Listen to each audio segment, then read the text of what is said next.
네, 오늘은 열왕기하 1장 1절부터 8절까지 하나님 말씀 전하겠습니다. 열왕기하는 두 개 나눠진 책이 아니다, 그렇게 말씀드렸죠. 연속, 히브리 원문에서는 연속된 하나의 열왕기서입니다. 열왕기서. 근데 이게 1516년에 두 개로 편의상 나눠졌어요. 두 개로 편의상 나눠져서 이제 그때부터 전 세계 성경이 그대로 나눠서 씁니다. 편의상 나누기 때문에 열왕기상과 열왕기하에는 아무런 문제 없이 이야기가 이렇게 연결되어 있습니다. 그래서 열왕기사 이렇게 잠깐 마지막 보면요, 보면은 그 아합의 아들 아하시아에 대한 이야기가 마지막에 나오잖아요. 아하시아가 어쨌다 마지막에 나오는데, 그 아하시아가 이제 어떻게 해서 죽었는지, 그 아하시아가 어떻게 죽었는지가 이제 이 열왕기하 1장 이야기입니다. 아하시아가 어떻게 죽었는지 1장 얘기예요. 열왕기하 1장 보겠습니다. 아합이 죽은 후에 모압이 이스라엘을 배반하였더라. 이제 아합이 죽은 다음에 모압이 이스라엘 배반했더라. 이 당시 이제 북이스라엘이 그 최전성기를 누리고 있을 때가 언제였냐면은 이 오므리 왕가입니다. 이 오므리 왕가가 누구냐 그러면 아합 가문 오므리 왕가라. 아합의 아버지, 그게 오므리인데, 그 오므리 기간 동안에 이스라엘은 최전성기를 이루는 거예요. 그러니까 제가 열왕기서에도 말씀드렸지만, 국가가 부강하는 거하고 하나님이 좋게 여기시는 거 또 다르다 그랬잖아요. 근데 이 오므리 왕조는 북이스라엘에서 가장 부강한 나라지만 또 가장 악한 왕이 아합 왕입니다. 제가 이제 심심해가지고 어디 좀 도표를 찾아보니까 남유다 왕하고 북이스라엘 왕 두 개를 쭉 비교를 해놨더라고요. 도표를 해놨는데, 악한 왕과 악이면 악이라고 쓰고 선이면 선이라고 쓰고 극악이라고 쓰고 그래요. 세 가지 되더라고요. 악, 선, 극악 이렇게 쓰죠. 유다 왕들은 주로 이렇게 선, 선 뭐 이렇게 나가면서 한 선이 한 4개 정도. 유다 왕에서는 4개. 네, 북이스라엘은 처음부터까지 다 극악. 한 명도 선이 없어요. 한 명도. 극악.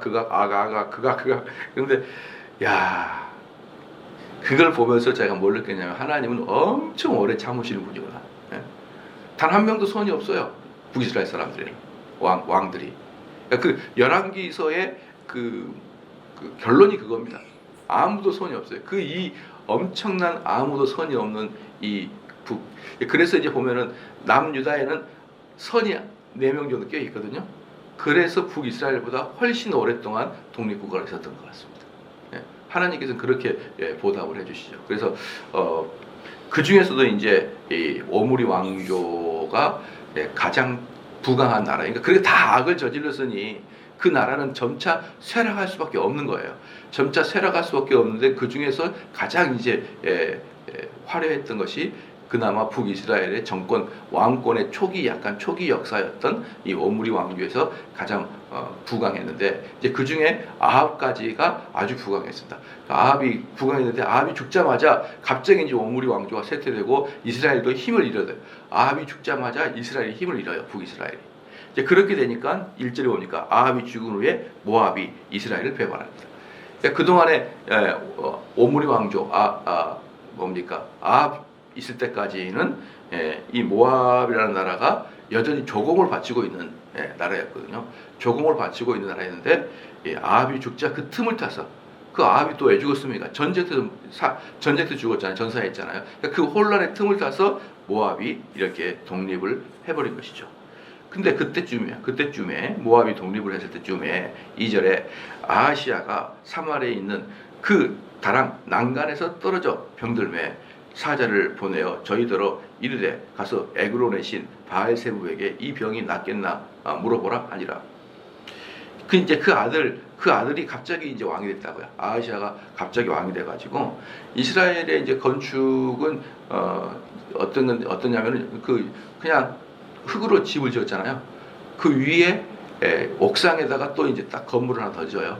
사방이 뚫려 있고 바람이 송솔 불 수 있는 옥상에다 딱 건물을 지었습니다. 그러면은 이스라엘은 전반적으로 그늘만 있으면 서늘하잖아요. 그늘이 있으면 서늘하고 그리고 땅으로부터 한 층이 올라가 있으니까 지열도 좀 없고 그리고 옥상이 선선합니다. 예. 아마 외국에 가보신 분들은 알 거예요. 그늘만 들어가면 서늘한 게 외국이잖아요. 그러니까 이스라엘은 그렇게 2층이 옥상이고 그 옥상은 여기 사방이 좀 구멍이 뚫려 있고 편안하게 좀 오후에 안식을 취할 수 있는 것이 바로 그곳입니다. 여기에 아하시아가 이렇게 이제 바람을 쐬러 올라간 것 같아요. 바람을 쐬러 올라가서 창틀에 이렇게 이제 밖을 내다보는데 그 창틀에 창틀에 보면 이렇게 그 나무들이 있을 거 아니에요. 그 나무들이 아마 오래돼가지고 낡은 것 같아요. 그 창틀의 나무들과 함께 이렇게 밑으로 떨어져 버렸어요.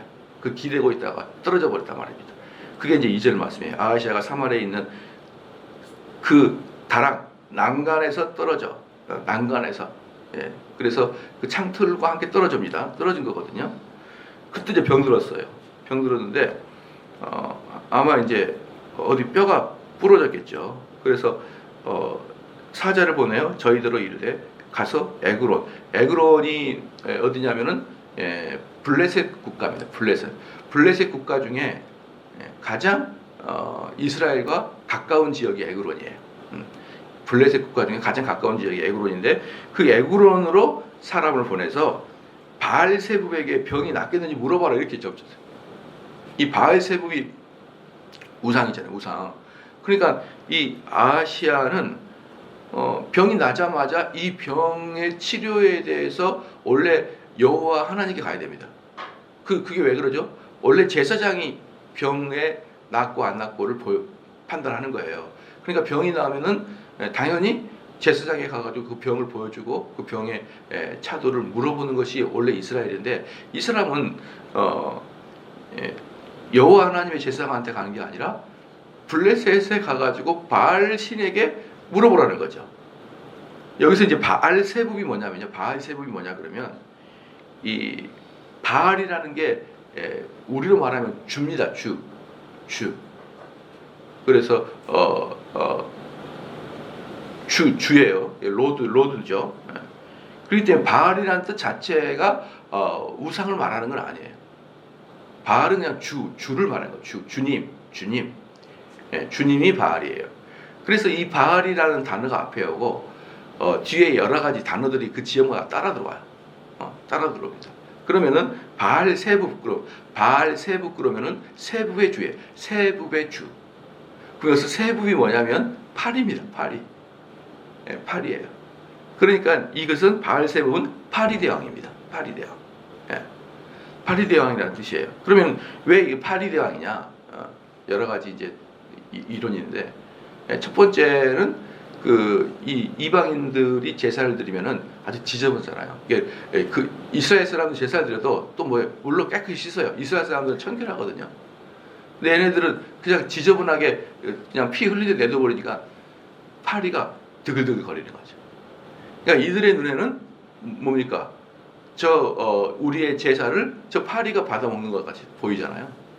그러니까 파리를 신으로 섬기는 거죠. 파리신. 첫 번째 이유는 그렇고 두 번째 이유는 뭐냐면요. 그 당시에 이제 그런 식으로 전염병이 많은데 이 전염병을 파리가 옮긴다고 생각을 했던 거예요. 전염병을. 그러니까 그 전염병을 막아달라고 그 파리를 섬기고 있다. 이 두 가지 속설이 있어요. 그래서 파리대왕이라는 뜻은 그 재물을 파리가 먹는 것을 보고 파리대왕이라 그랬고 또 전염병을 막아달라고 기도하는 대상이 파리였습니다. 그래서 이 바알세붑은 파리대왕이다. 파리대왕. 그래서 이제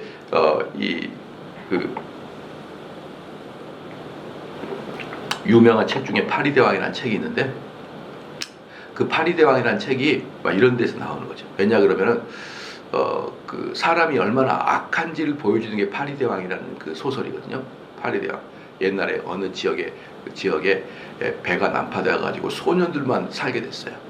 근데 그 소년들만 살게 됐는데 그 소년들이 나중에 엄청나게 권력을 자기네들끼리 막 하고 자기들 따르지 않으면 막 찔러 죽이고 막 성인들과 똑같은 그런 전체주의라고 할 수 있죠. 전체주의적 사고를 딱 가지고 있는 것입니다. 있는 것이 그런 게 상당히 이렇게 무서운 거예요. 제가 어제 누구랑 대화를 좀 했는데 그분은 우리 정대현 목사님의 정치 사상에 대해서 대단히 싫어한다. 대단히 싫어하는데 혹시 우리 교회로 오게 되면은 그것이 부딪힐까봐 오기가 어렵다. 이제 그런 말을 하면서 중간에 이런 말을 하더라고요.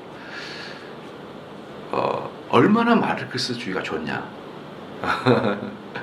얼마나 그게 성경과 가깝냐. 그렇게 이야기하는 분이라는 거죠. 그러니까 근데 제 이야기에 대해서 생전 처음 들어본 이야기, 제가 하는 이야기를 생전 처음 들어본 이야기고 어떻게 그런 이야기가 있을 수 있냐. 이렇게 성경 해석을 말고 정치 사상에 대해서. 그래서 저는 이제 그런 생각이 들었어요. 야, 정말 이 땅에 살아가는 우리 젊은이들이 완벽하게 한쪽만 편향적으로 배우고 있구나. 그러니까 제가 하는 이야기를 생전 처음 들어본 이야기라는 거예요. 생전 처음 들어본. 너무 한쪽만 편향되어 있구나. 그렇게 편향돼서 10수년, 20수년을 그렇게 살다가 보니까 목사님이 이 사회주의적 관점으로 이야기를 하지 않으면 너무 악하게 보인다는 거예요. 그게 너무 악하게 보인다는 거예요. 그러니까 이게 바로 전체주의를 말하는 거예요. 제가 말씀드리고 싶은 게 바로 그거예요. 그러니까 우리는 젊어서도 마찬가지예요. 나이만 들어서가 아니고 젊은이들은 가급적이 오픈마인드잖아요. 오픈마인드. 그래 너도 그런 생각할 수 있으니 나도 그런 생각할 수 있어. 이 오픈마인드 젊은이라고 생각을 하는데 나이가 들면서 점점 고집이 세지잖아요. 그런데 젊은이들은 오픈마인드 안 그렇다니까요. 여러분 실질적으로 보면은 그냥 완전히 쇠뇌가 돼 있어가지고 한쪽만 탁 듣고 우리 교회에 오는 걸 두려운 건 뭐냐면 목사님께 설득당할 게 두려워서 못 온다는 거예요. 정치적 색깔에 대해서.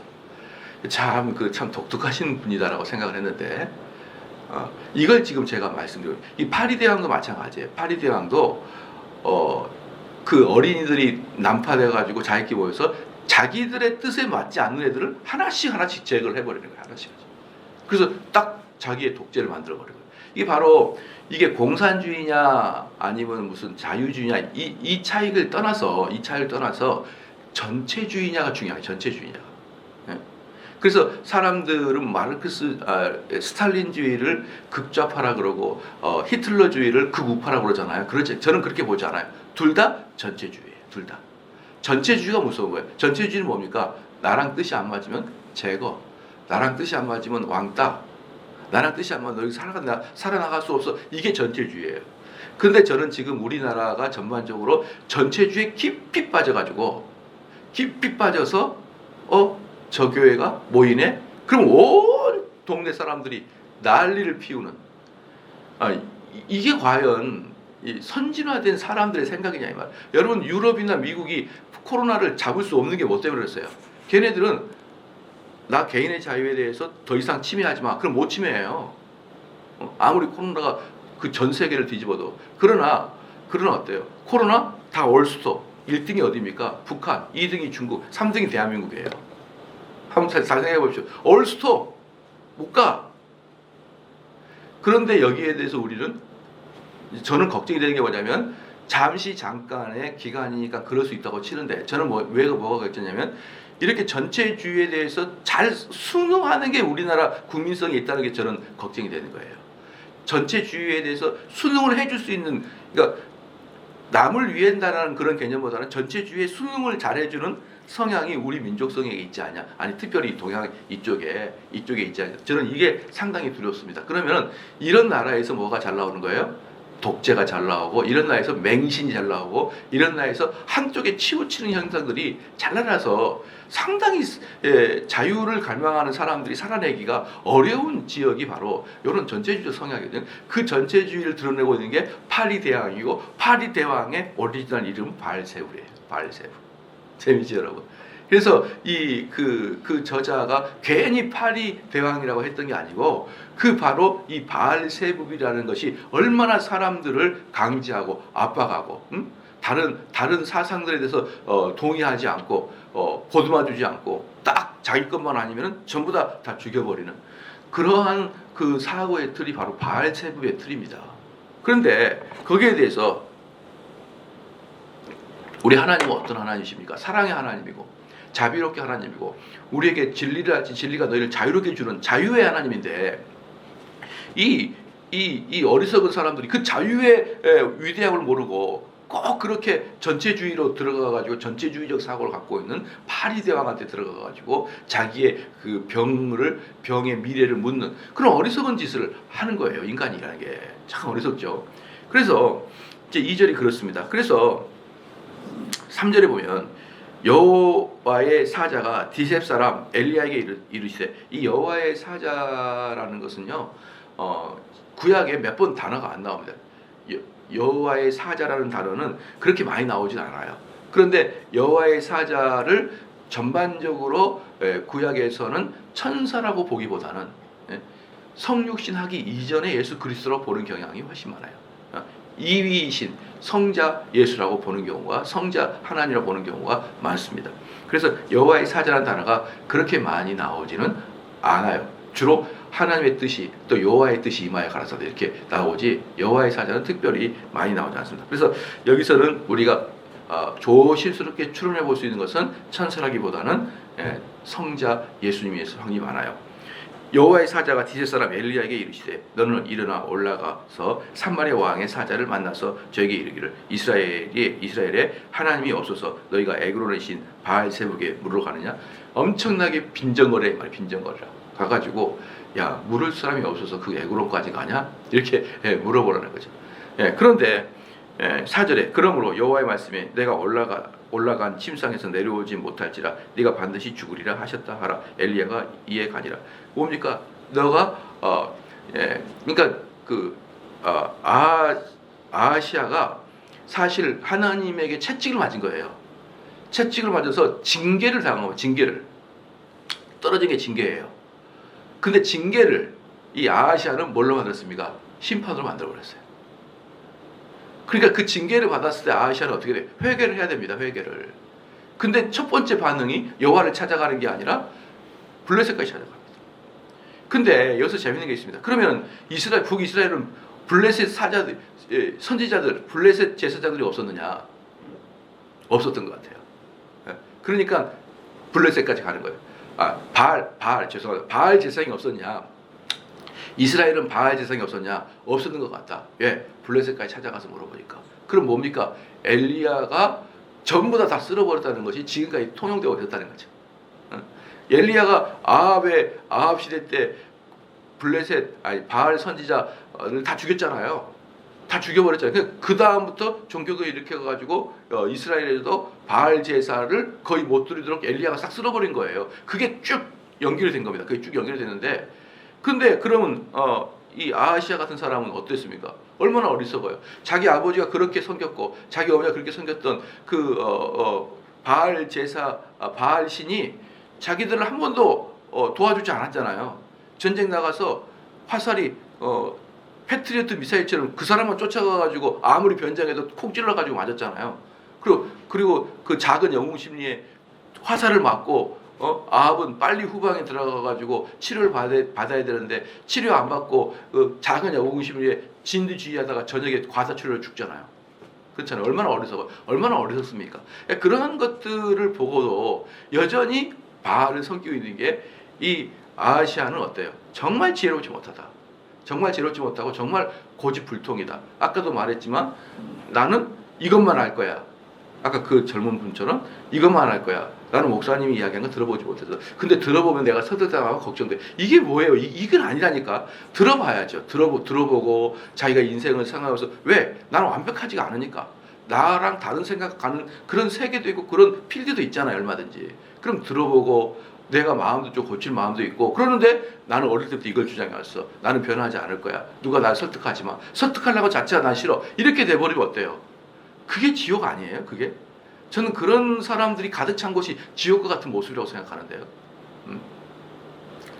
예. 그런데 여기서도 이제 보면은 이 뭡니까? 아하시아는 그런 지혜영상을 끝까지 자기가 어릴 때부터 섬겼던 그 누구 때문에? 친히 엄마 때문에, 이세벨. 지 엄마가 어릴 때부터 심어줬던 그 바알 숭배 때문에 지가 죽게 생겼는데 얼마나 아프게 생겼는데 그 병에 낫고 치유됨에 대해서 왜 에그론까지 가가지고 그 바알에게 묻냐고요. 그게. 그러니까 엘리야가 나타나가지고 빈정거리면서 야 여기 저기 여호와 하나님께 물어볼 데가 없어 가냐? 이게 무슨 말이에요? 엘리야가 내가 니네들 다 죽였지 않냐 이 말이에요. 예? 내가 니 바알 선지자 뭐야? 아무도 없이 내가 다 죽였는데 야 그거 너희들 선지자 지키지도 못한 그 바알 신을 섬기러 그게 한다고? 이렇게 이제 엘리야가 아주 빈정거리면서 이야기하는 것이죠. 그런데 이제 여기서 보면 또 재밌는 게 뭐냐면 근데 이제 이 사람이 침상에 올라가서 회개하기를 주님이 바랐는데 그가 회개하지 못하니까 그 침상 자체가 이제 뭐가 돼버린 거예요? 심판대가 돼버린 것이죠. 그러니까 징계가 심판으로 변해버리는 그 장소가 바로 여기가 되거든요. 그래서 만약에 하나님께 회개했으면 어떻게 했습니까? 잠시 뼈 고치고 아픈데 이렇게 하다 보면 나을 수도 있는데 그 자리에서 이제 더 이상 못 내려고 죽게 되는 거죠. 그 다음에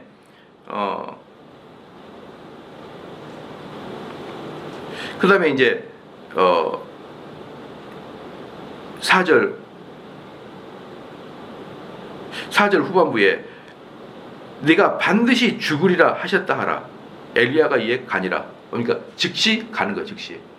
근데 이게 무슨 말입니까? 정말 말하기 싫은 내용이잖아요. 말하기 싫은 내용인데 그도 누구? 무시무시한 왕에게 말하기 싫은 내용을 하는데 얼마나 가기가 싫습니까? 그러나 엘리야는 즉시 가는 거예요. 그러니까 여기서 엘리야의 모습을 보면 뭐하냐면 하나님의 말씀을 전달하기 위해서 자기의 목숨을 딱 걸어놓고 사는 사람이 엘리야예요. 하나님의 말씀이다 그러면 내 목숨하고 이미 바꿔놓은 거예요. 그러니까 사역자의 마음인 거예요. 사역자의 마음은 자기 생계와 상관없는 그냥 말씀이에요. 그래서 이런 사람이 있죠. 이제 사람들이 그렇게 우리 정대호 목사님은 왜 저렇게 다른 목사님들에 비해서 훨씬 말을 그냥 다 할까? 다른 목사님들은 안 하기도 하고 넘어가기도 하는데 왜 다 할까? 사모님이 돈을 벌어서 그러는 거야. 그렇게 논리를 끌어가는 사람이 있어요. 참 가서 뽀뽀를 좀 해주고 싶은 경향이 좀 있는데 사모님이 돈을 벌어서 괜찮구나. 안 그래요. 그러지 않아요. 그러지 않습니다. 저도 이렇게 말하는 게 싫죠. 싫을 때가 많죠. 그런데 그냥 제가 처음 말씀드렸지만 원래 저는 목사가 하고 싶은 생각이 전혀 없었다니까요. 근데 목사가 하고 싶은 생각이 없었는데 그래서 목사가 이제 하고 싶다 안되다가 그래 내가 목사가 되기로 이제 마음 먹은 거예요. 그죠? 예, 딱 어느 순간 목사가 되기로 마음 먹었어요. 그때부터 제가 어떻게 했냐면 이왕 할 거 다 말할 거다. 내가 하고 싶지 않은 직종이었어요. 이 목사가 하고 싶지 않는 직종이란 말이에요. 그런데 하고 싶지 않는 직종을 내가 하면서 내가 굳이 할 말 감출 리가 뭐가 있냐 그렇게 생각했던 거예요. 에라이 말하다가 그냥 하다가 쫓겨나 목사 안 하면 되지 뭐 그렇게 생각했거든요. 처음부터. 네. 처음부터 그랬어요. 그래서 우리 아내가 있었기 때문에 그런 거 아니었고 그 다음에 안정된 담임 목사 자리가 아니었고 그럴 때도 저는 하다가 뭐 안 하면은 처음부터 원래 목사 안 하고 싶었는데 교인들이 쫓아내주면 약간 감사하기도 하고 이러면서 그냥 처음부터 약간 그렇게 했던 경향이 있었고 이제 그게 이제 지금은 완전히 굳어졌는데 처음에 할 때는요 정말 무서웠습니다, 여러분. 할 때 설교하면은 그때 아현지역에서 오후 예배 설교했는데 탁 설교 사람 전부 다 째려보고 탁 앉아가지고 탁 째려보고 그런 세월 오래 겪었습니다, 여러분. 오래 겪었어요. 그런 거 그런 뭐 눈에서 화살 쏘는 그런 눈빛 그거 맞고 설교하고 싶은 마음이 뭐가 있어요? 설교 끝나면 막 째려보는데요. 이렇게 막 설교 시간에 막 이글이글거리면서 째려보고 이거 하나님 말씀이에요. 그래도 아무 말도 안 하고 째려보고 있어요. 그런 것도 두려운데 이 엘리야는 어때요? 왕한테 네 죽어 임마. 너 뭐 바알한테 물어보라. 야 하나님이 없냐 이게? 물어볼 분이 없냐 이 동네는? 근데 여기에 비해서 여호와 하나님은 그들에게 베푸신 정이 얼마나 큽니까? 얼마나 커요. 그런데 그런 거 다 잊어버리고 자기 아버지를 보호하지 못한 그 바알 신전도 잊어버리고 그렇게 여전히 어리석은 짓을 하니까 엘리야가 가지고 죽는다. 너는 이제 너는 이게 끝이야 라고 그렇게 선포를 해버린 것이죠. 그래서 엘리야 같은 경우는 이미 자기의 뭡니까 하나님 말씀을 전달하기 위해서 목숨을 딱 내던졌던 사람이 엘리야였던 것이죠. 그러니까 사자들이 왕에게 돌아오니 왕이 이르되 너희는 어찌하여 돌아왔냐. 그러니까 이 사자들이 다 그 막 말을 타고 이제 블레셋에서 가잖아요. 가다가 엘리야를 만난 거예요. 엘리야를 만났는데 엘리야의 말을 듣고 한 귀로 듣고 한 귀로 흘르면 될 거 아니에요.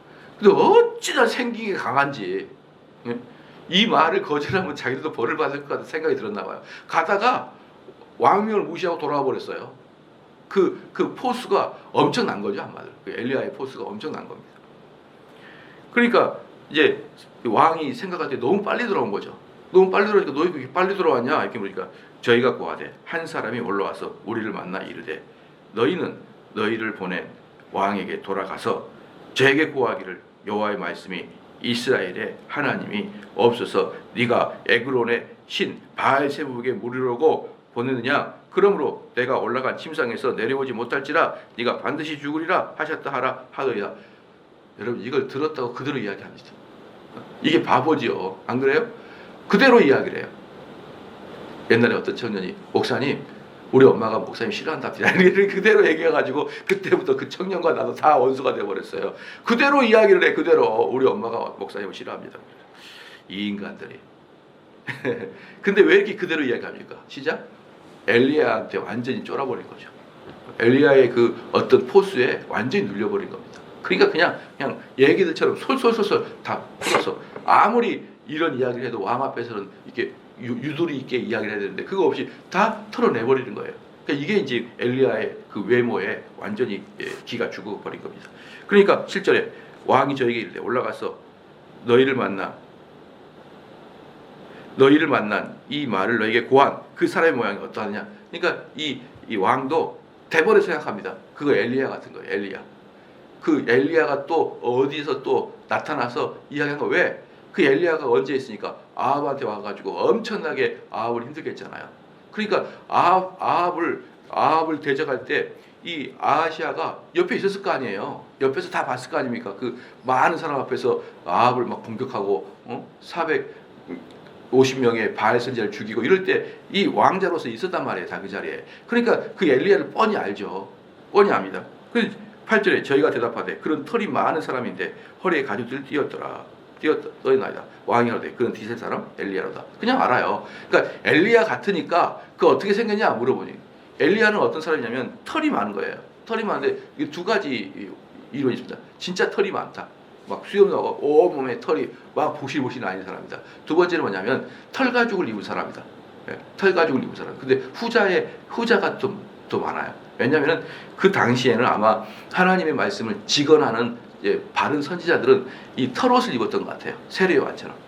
세례요한처럼 털옷을 입어가지고 누구나 봐도 저 사람은 이 세상과 구별되어 있는 그런 하나님의 말씀을 전하는 자라는 그 확실한 모습이 있었던 것 같습니다. 털옷을 입고 그 가죽 허리를 띄었습니다. 이게 이제 말이 털옷이지 완전히 야인가 산적 같은 옷을 입은 거예요. 산적 같은 옷을 입고 그 다음에 허리띠도 어떻습니까? 부들부들 쳐나면 허리띠 매기 쉽잖아요. 근데 가죽 허리띠는요 어때요? 엄청 묶기도 어렵고 엄청 어려워요. 그래서 그 이상한 거죠. 그런 걸 띄고 있는 게 이상한데 그런 것들을 띄면서 분명하게 하나님의 사람이며 더 나아가서 엘리야의 전형적인 특징 중에 하나가 그렇게 털옷을 입었던, 그래서 털옷을 입었던 그 모습 자체로 세례요한을 엘리야라고 사람들이 그렇게 얘기했잖아요. 그래서 이 털옷을 입었으면서 강력하게 나타났던 엘리야의 모습입니다. 바로 이제 여기서 이제 우리가 알 것은 뭐냐 그러면 이 사람은 마지막 아주 결정적인 순간에 딱 선택한 게 그 사람 마음이 있는 거예요. 그 사람 마음이. 그러니까 이 아하시아에게는 여호와 하나님의 개념이 하나도 없었던 거예요. 하나도 없어요. 제가 늘상 말씀을 드리지만요, 여러분, 평상시에 기도 안 하면요, 고난이 오면 기도할 것 같죠? 절대 안 해요. 기도 안 합니다. 어떤 분이 저한테 그런 얘기 하더라고요. 목사님, 처음에는 수요예배 때 40분, 50분씩 기도하는 게 너무 힘들었는데 지금은 금세 가요. 금세 그렇게 기도해도 시간이 갑니다. 그 봐요. 기도도 훈련이라니까요. 처음에는 5분이 그렇게 안 가요. 근데 지금 40분, 50분 이게 금방 가거든요. 그러니까 이것도 오랫동안 훈련에 의한 것들이지, 그냥 새로운 사람이 앉아서 기도해봐요. 5분이면 눈 못 감습니다. 너무 괴로워서. 그런데 평상시에 기도하지 않은 사람이 나중에 몸에 문제가 생겨서 죽음의 직전에 침대 앞에서는 내가 기도할 것 같지만 안 된다니까요. 안 돼요, 기도가. 그러니까 그 사람이 딱 어려움에 처할 때, 딱 뭔가 필요할 때 그 사람이 찾아 달려가는 곳이 있잖아요. 그 달려가는 곳이 그 사람의 심중에 있는 거예요, 심중에. 그러니까 이 야하시아는 어때요? 맨날 평상시에 뭔가 선택할 때 바알에게 찾아가고 바알에 찾아가던 것이 마지막 결정적인 순간에도 바알에 딱 찾아가는 거예요. 그래서 엘리야한테 딱 걸린 겁니다. 그래서 그 사람은 그걸로 죽게 되는 것이죠. 여러분들이 보면은 제가 지난번에도 말씀드렸지만, 또 우리가 지갑에서 어느 영역으로 이 돈이 많이 새가는 것이냐가 여러분의 최대 관심사라니까요. 나의 최대 관심사는 지갑의 흐름을 보면은 금방 알 수 있고, 아마 가끔 가다가 여러분이 그렇게 했을 적에 1년 동안 카드 명세서를 영역을 한번 딱 띄워봐요. 쭉 띄워보면은 물론 이제 주택을 사고 이런 큰 돈은 어쩔 수 없고 그런 거 없었고, 내가 이제 사용하는 돈들 있잖아요. 그들 쭉 리스트 뽑아보면 어때요? 내 관심사가 쫙 전부 다 스테이크, 소고기 이렇게 하면은 그건 완전히 짐승이지. 짐승, 하이에나, 전부 다 그런 데만 먹보도 아니고 자기들의 용돈에 뭐 50%, 60%에서 다 먹을 거로만 다 가고 막 이런. 어떤 분은 신발에 대해서 아주 애착이 있는, 막 신발이 몇십 킬로, 몇백 킬로 있는 사람도 있거든요. 그 사람들은 그냥 신발을 사는 것 자체가 기쁨이 좋은 거예요. 그러니까 그 사람은 마음이 신발에 가 있는. 이제 그게 나쁘다 좋다를 떠나서 관심사가 그렇게 어때요? 돈의 흐름만 보면은 자기 관심사가 보이거든요. 그렇기 때문에 연말에 한 번씩 여러분이 1년 리스트를 한번 뽑아봐요. 그래서 내가 어느 곳에 관심이 있구나 체크가 되잖아요. 체크가. 기도하시겠습니다.